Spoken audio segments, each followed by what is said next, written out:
नमस्कार दोस्तों। Donald Trump ने इस्लामिक आतंकवाद को नस्ते नाबूद करने के लिए दुनिया के अमन चैन प्रिय मुल्कों को एक होने के लिए आह्वान किया है। दरअसल ऑस्ट्रेलिया के सिडनी में और भारत के पहलगाम और लाल किले के पास हुए आतंकी हमलों को देखते हुए डोनाल्ड ट्रंप ने मुस्लिम आतंकवाद से निपटने के लिए गहरी चिंता जताई है। अभी कुछ दिन पहले अमेरिका के कैलिफोर्निया और व्हाइट हाउस में उपस्थित 2 नेशनल गार्डों की अफगानी इस्लामिक आतंकवादियों ने गोलियों से भून दिया था।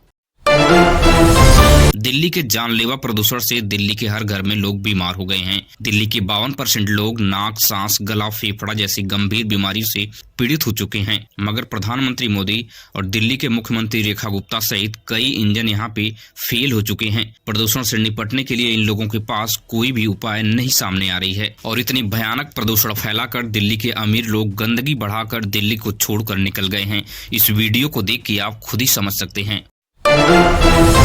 वहीं आज सोना चांदी के दामों में भारी उछाल दिखा गया। आज सोना रिकॉर्ड स्तर पर पहुंच गया और चांदी के दामों में 4,000 रुपए की भारी बढ़त देखी गई है और चांदी 4,000 की भारी बढ़त बढ़ाकर आज 2,11,000 रुपए पे पहुंच गई है। वहीं भारत सरकार ने बहुत बड़ा ऐलान कर दिया है। अब मनरेगा का नाम बदलकर जी राम जी योजना रखा जाएगा। संसद में मुहर लगाने के लिए सरकार तैयार है। कांग्रेस ने इसे गांधी विरोधी बताया है। गांधी जी की जगह नाथूराम गोडसे के थोपने की कोशिश हो रही है। आम आदमी पार्टी के सांसद संजय सिंह ने इस बात को कही है। अब पोस्ट ऑफिस की नई ब्याज लागू हो गई है। 9.8% की रेट के हिसाब से अगर आप हर महीने 12,000 रुपए जमा करते हैं तो 5 साल में आपको 8,56,388 रुपए मिलने वाले हैं। पोस्ट ऑफिस में आरडी करने पर आपको बड़ी बेनिफिट मिल रही है। वहीं पे केंद्र सरकार ने बहुत बड़ा फैसला लिया कि ई श्रम कार्ड वालों को प्रति माह 3,000 रुपए देने का ऐलान कर दिया है। अगर आपका ई श्रम कार्ड बैंक से लिंक नहीं है तो अब बैंक से लिंक कराने का जल्दी काम करें, नहीं तो आप 3,000 रुपए लेने से वंचित हो सकते हैं। केंद्र सरकार ने राशन कार्ड के नियमों में बड़े बदलाव कर दिए हैं। अब आपको राशन केंद्र से हर परिवार के आधार कार्ड को लिंक करवाना होगा। बिना आधार कार्ड लिंक के आपको राशन रुक सकता है। वहीं पे नितिन गडकरी ने संसद भवन में आज बड़ा ऐलान कर दिया है। अब जल्द ही रोड पर टोल टैक्स कटवाने के लिए गाड़ियों को नहीं रोकना पड़ेगा। एआई और सैटेलाइट के माध्यम से 80 किलोमीटर प्रति घंटा की स्पीड से अगर गाड़ी चलेगी तब भी टोल कट जाएगा।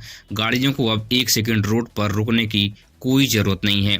यह नई तकनीक जो है नितिन गडकरी लेकर आए हैं। दरअसल बिहार सरकार ने बहुत बड़ा ऐलान कर दिया है। बेतिया राज्य में उपस्थित 32,700 घरों को बिहार सरकार उजाड़ने जा रही है। सरकार का साफ कहना है कि यह जमीन जो है सरकारी है, इन लोगों ने अवैध कब्जा किया हुआ है। अब 32,700 लोगों का जीना मुहाल हो गया है। लोग भय के माहौल में यहाँ पे रह रहे हैं कि किस वक्त बुलडोजर आएगा और घर को ध्वस्त कर देगा। ट्रेन से यात्रा करने वालों के लिए सबसे बड़ी खबर निकल के सामने आई है कि अब कोई भी ट्रेन में एक लिमिट से ज्यादा सामान लेकर नहीं जा सकता। जो भी लोग बोरा बोरी लेकर साथ जाते थे, अब उन लोगों के ऊपर कड़ी कार्रवाई होगी। सरकार ने एक लिमिट वेट से ज्यादा किसी को ले जाने की बिल्कुल भी इजाजत नहीं देगी। अब आप ट्रेन में यात्रा कर रहे हैं तो सावधानी से जाएं और ज्यादा भार वाली सामान लेकर ट्रेन में न चढ़ें। वहीं पे अब पाकिस्तान में व्हाट्सएप को बैन करने के लिए सरकार तैयारी कर ली है। पाकिस्तानी सरकार ने बीप जैसे सॉफ्टवेयर का यूज करने के लिए पाकिस्तानी नागरिकों को हिदायत दी है। अगर कोई भी व्यक्ति व्हाट्सएप का यूज करेगा तो वह जासूस की श्रेणी में आ सकता है। इसलिए अब हर पाकिस्तानी नागरिक जो है बीप का यूज करेगा। लेकिन पाकिस्तानी नागरिकों का कहना है कि बीप जैसे सॉफ्टवेयर की निगरानी के साथ साथ सरकार हम लोगों के ऊपर निगरानी करेगी, जो सबसे खतरनाक साबित हो सकता है। अब जियो एयरटेल वीआई ने 20% तक रिचार्जों में बढ़ोतरी करने जा रही हैं। बहुत जल्द आपकी जेब से ज्यादा पैसा निकलने वाला है। जियो एयरटेल वीआई ने ऐलान कर दिया कि 20% तक पोस्ट पेड और प्रीपेड रिचार्जों में बढ़ोतरी की जाएगी। दरअसल उत्तर प्रदेश के गाजियाबाद से दिल दहलाने वाली खबर सामने आ रही है। फ्लैट की मालकिन दीपशिखा किराया मांगने जाती हैं तो किराएदार पति पत्नी अजय गुप्ता और आकृति गुप्ता मकान मालकिन को बेरहमी से घर में हत्या कर देती हैं। कब की बात है? कब आए थे ये आपके फ्लैट में? आज शाम को। और मारा कैसे आपने? हमने गला घोटा, मैं एक्सेप्ट कर रहा हूँ कि मैंने किया। गलती नहीं है, मैंने करा था। साथ थी हम साथ थे कोई आप अपने पे मत लो हमने साथ थे साथ किया है। दुनिया की सबसे ऊंची प्रतिमा स्टैचू ऑफ यूनिटी बनाने वाली मशहूर मूर्तिकार राम सुतार की 100 वर्ष की आयु में मौत हो गई है। लंबे समय से यह बीमारी से ग्रसित थे। वहीं अमेरिका से सबसे बड़ी खबर निकल के सामने ये आ रही है कि अमेरिका और वेनेजुएला के बीच में युद्ध शुरू हो सकता है। दरअसल वेनेजुएला ने तेल को राष्ट्रीयकरण कर दिया है। अमेरिका को अब सस्ते तेल नहीं मिल रहे, जिसकी वजह से ट्रंप पूरी तरह से परेशान है और वेनेजुएला के ऊपर सैन्य कार्रवाई करने के लिए चेतावनी दी है। आपको बता दें कि दुनिया का 20% तेल वेनेजुएला के पास है। वहीं पे उत्तर प्रदेश के बहराइच से एक खौफनाक खबर सामने आ रही है। दरअसल अवनीश पांडे ने 5 वर्ष की कई बच्चियों के साथ रेप किया। यह दरिंदा उन बच्चियों को टारगेट करता था जो कुछ बताने में सक्षम नहीं थीं। दरअसल यह बच्चियों को टाफी के बहाने बुलाता था और सुनसान जगह ले जाकर उनका रेप कर देता था। आज यह अवनीश पांडे को चौथी बार उम्र कैद की सजा सुनाई गई है। इस दरिंदे को फांसी हो जानी चाहिए अब तक, लेकिन अभी तक इसे उम्र कैद की सजा ही सुनाई जा रही है।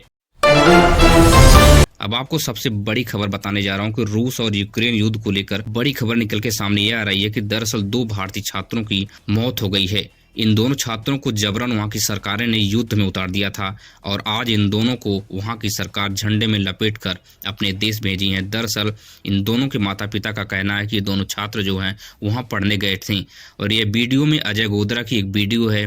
इस वीडियो में उन्होंने साफ साफ सरकार से, भारत सरकार से आह्वान किया था कि हमें जल्द से जल्द अपने देश बुलाया जाए, लेकिन सरकार इसके ऊपर कोई एक्शन नहीं ली और आज इन दोनों की लाश अपने देश वापस आई है। दिल्ली सरकार ने भयंकर प्रदूषण को कंट्रोल करने में बिल्कुल फेल हो चुकी है। अब दिल्ली सरकार ने सबसे बड़ा फैसला लिया कि BS6 वाहनों को ही अब दिल्ली में एंट्री किया जाएगा। अगर कोई भी वाहन BS6 के बाहर हैं या BS6 से नीचे आती हैं तो वह वाहन बिल्कुल दिल्ली में चलने के काबिल नहीं, उनको सीज किया जा सकता है, उनके ऊपर बड़ी पेनाल्टी लगाई जा सकती है। और दूसरी सबसे बड़ा ऐलान दिल्ली सरकार ने किया कि रजिस्टर मजदूरों को 10,000 रुपये हर महीना दिया जाएगा। ऐसे मजदूर जो कंस्ट्रक्शन लाइन में काम करते हैं और वो रजिस्टर हैं तो अब उनकी रोजी रोटी पर कोई भी दिक्कत ना आए, इसलिए हर महीने उन्हें 10,000 रुपये दिए जाएंगे, क्योंकि कंस्ट्रक्शन के काम के ऊपर रोक लगा दी गई है प्रदूषण के चलते। वहीं पे उत्तर प्रदेश का जो कानून व्यवस्था है बिल्कुल कोमा में चला गया है। दरअसल बलिया से सबसे खौफनाक घटना सामने आई है। बलिया के आयुष यादव को गोली मारकर दर्दनाक हत्या कर दी गई। हत्या करने वाले माफिया रॉबिन सिंह, पवन सिंह, रोहित सिंह, राज सिंह धोखे से इस आयुष यादव को गोली मार दिए और पुलिस प्रशासन के ठोस कार्रवाई न करने के बाद आयुष यादव की बहन ने योगी आदित्यनाथ और पुलिस प्रशासन को चेतावनी दी है कि अगर इन लोगों के ऊपर बुलडोजर रिएक्शन नहीं हुआ, इनके ऊपर कार्रवाई नहीं हुई तो हम खुद इन गुंडों को गोली मारेंगे। आयुष यादव की बहन का इस प्रकार का जो बयान सामने निकल कर आया है। हम मारेंगे, हमको जहाँ दिखेंगे सब हम वहीं गोली मारेंगे अपने बाबू के लिए। प्रशासन ये बात सुन ले और प्रशासन नहीं करेगी तो हम मारेंगे। सुन ले, प्रशासन सुन ले, पूरा देश सुन ले। हम मारेंगे, हमको जहाँ दिखेंगे सब हम वहीं गोली मारेंगे अपने बाबू के लिए। प्रशासन ये बात सुन ले। भैया को हमेशा घेरने मारने के लिए, ये करने के लिए वो राज हर जगह जाता था फिरौती देने। रुद्रा पे मेरे बाबू को मारने आए थे सब, वहाँ पे फायरिंग किए थे सब मेरे बाबू के ऊपर। मेरा बाबू बच गया। इससे कितना दिन पहले फायरिंग हुई थी? 2 साल पहले। 2 साल तो गया तो अब वो वापस तो आएगा नहीं, तो हमको इंसाफ चाहिए। हमको सबका घर, अभी तक क्या कर रही है प्रशासन? किसी के घर के व्यक्तियों को बैठाने से वो सब थोड़ी आ जाएंगे। राज सरफ पे कितना मुकदमा है, पवन सिंह पे कितना मुकदमा है। जाएं घर की नीलामी करवाएं, कुर्की करवाएं। अब कहाँ है योगी आदित्यनाथ? अब बुलडोजर उनका नहीं गिरेगा, अब बुलडोजर नहीं जाएगा। बोलिए, आग्रह करिए, क्या कर रही है पुलिस प्रशासन? हमारा बाबू तो गया, कम से कम उसको न्याय तो दिलवाएं। वहीं पे सुप्रीम कोर्ट ने बड़ा फैसला दिया है कि दरअसल साइबर ठगी का शिकार होने वाले लोगों को मुआवजा सरकार दे। सुप्रीम कोर्ट ने कहा कि सरकार ब्रिटेन की सरकार की तरह कानून बनाए, उन लोगों की गाड़ी कमाई की भरपाई की जाए जिन लोगों के साथ साइबर ठगी हुई है। वहीं पे ट्रंप ने सामूहिक विनाशकारी हथियार फेंटानिल की ऐलान कर दिया है और इसके ऊपर सामूहिक दस्तखत भी कर दी है। यह जो फेंटानिल वाले हथियार हैं यह बम से बहुत ज्यादा खतरनाक होते हैं। डोनाल्ड ट्रंप ने इस हथियार के ऊपर अपनी दस्तखत करके दुनिया को चौंका दिया है।